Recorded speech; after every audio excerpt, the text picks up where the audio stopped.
E já iniciando então as notícias internacionais, falando então como foi o payroll na sexta-feira. Exatamente o payroll que saiu na sexta-feira passada, influenciando muito forte na manhã dessa segunda-feira.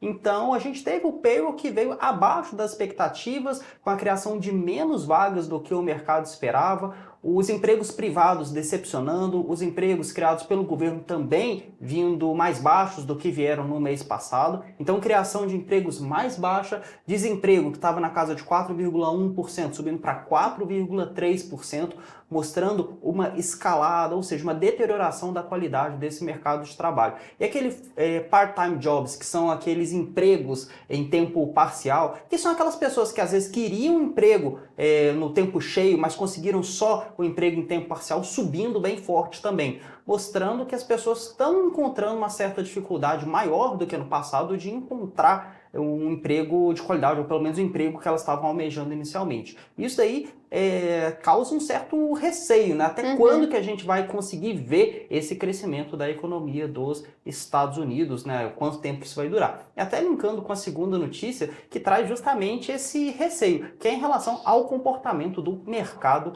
nesse início de semana. Então a gente tem, pessoal, uma liquidação global acontecendo, principalmente puxada por Nikkei, né, a bolsa do Japão, que chegou inclusive a entrar em circuit break devido a uma queda expressiva, chegou a cair mais de 12%.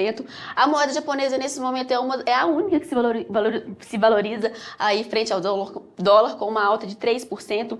Nós temos também as ações de tecnologia que acabam pressionando ainda mais, elas estão sofrendo nessa manhã e acabam pressionando os mercados. Por exemplo, o Nvidia caindo 9%, temos Apple caindo 8%, principalmente aí por Warren Buffett se desfazendo de algumas ações, e também Tesla com uma queda de 7%. O VIX, como vocês conseguem ver na imagem, quem está acompanhando a gente aqui ao vivo, ele bateu a bagatela de 50 pontos e está subindo nesse momento 115%. O VIX, que é o conhecido índice do medo, então mostrando como o mercado está com essa versão a risco bem aflorado.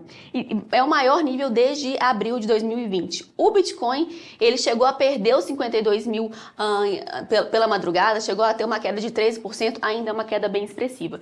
Isso está acontecendo por quê? O medo de recessão, né? O mercado acha que alguns investidores acreditam que o Fed pode ter sido lento demais no início do seu corte de juros, ainda não cortaram juros, mas tem aquela teoria, aquela tese de que os juros vão começar o corte ali em setembro. Só que isso pode ter sido, né, bem demorado, pode ter sido bem lento, e isso acaba fazendo com que o mercado, né, ele se antecipe de alguma forma. Mas em relação até o movimento de curva de juros lá dos Estados Unidos, algo que é um pouco engraçado da gente perceber. Em relação ao que o Fed apresentou, né? A gente teria, em relação à manutenção que ele apresentou nas últimas reuniões, o Fed já começando com o pé na porta, ou seja, com um corte de 50 bases na reunião de setembro, e o mercado precificando a possibilidade de 50 bases em novembro, em dezembro também. Então, um cenário bem complicado. Em relação ao movimento das curvas de juros, a gente vem falando dessa redução, desse fechamento de juros de 2 e de 10 anos também,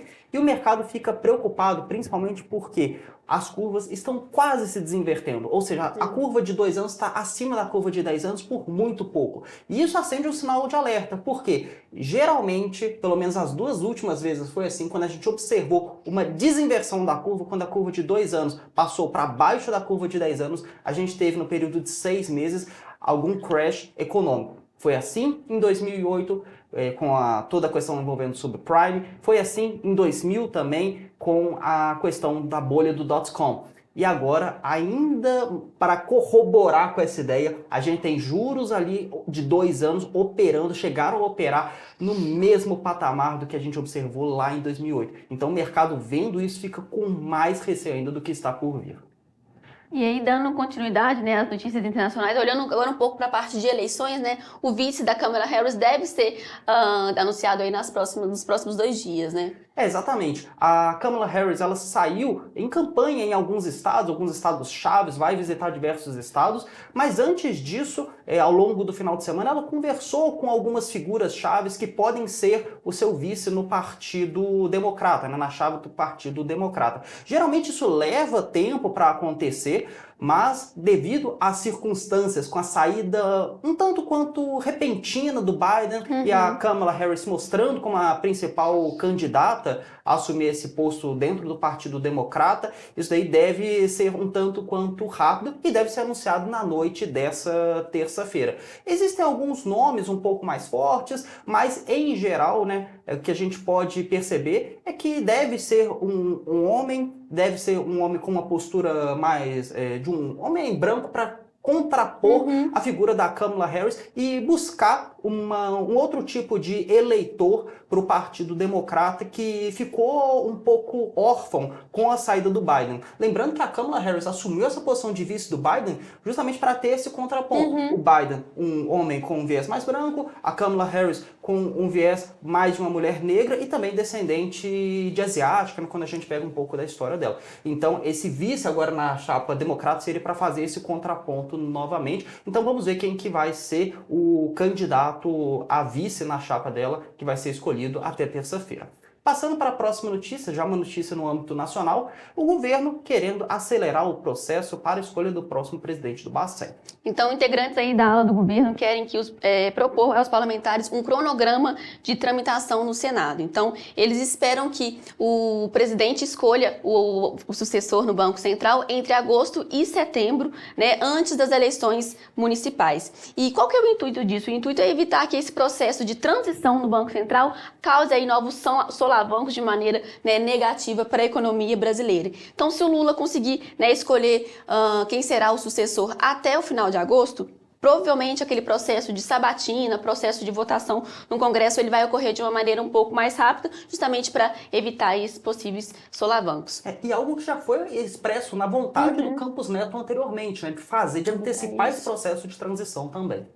E agora falando de Vale, né, entrando um pouquinho no cenário corporativo, mas também falando de sucessão, mais no campo da Vale. A situação da Vale não está tão fácil assim quanto se imagina. A gente tem o Eduardo Bartolomeu atualmente na posição de CEO, deve continuar até o fim do ano, mas esse processo de sucessão do Bartolomeu na posição de CEO da Vale já vem durando há bastante tempo, já cogitou-se fazer a transição no início desse ano, mas foi prorrogado até o final de 2024, pelo menos, e alguns nomes começam a aparecer. Um nome mais ligado ao ministro de Minas e Energias, né, ao Alexandre Silveira, um outro nome mais forte ligado ao ministro da Fazenda, Fernando Haddad, e isso daí surge em função de uma dificuldade dos próprios players encontrarem um ponto de convergência, se a gente pode chamar assim. A gente tem os investidores internacionais que querem ter o mínimo de influência possível do governo, investidores domésticos, como representado ali na figura da Bradespar,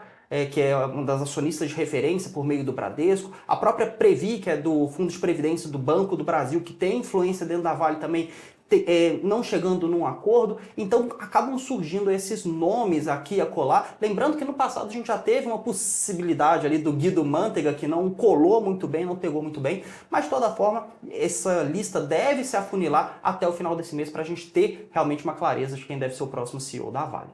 Toro Investimentos, uma empresa do Grupo Santander.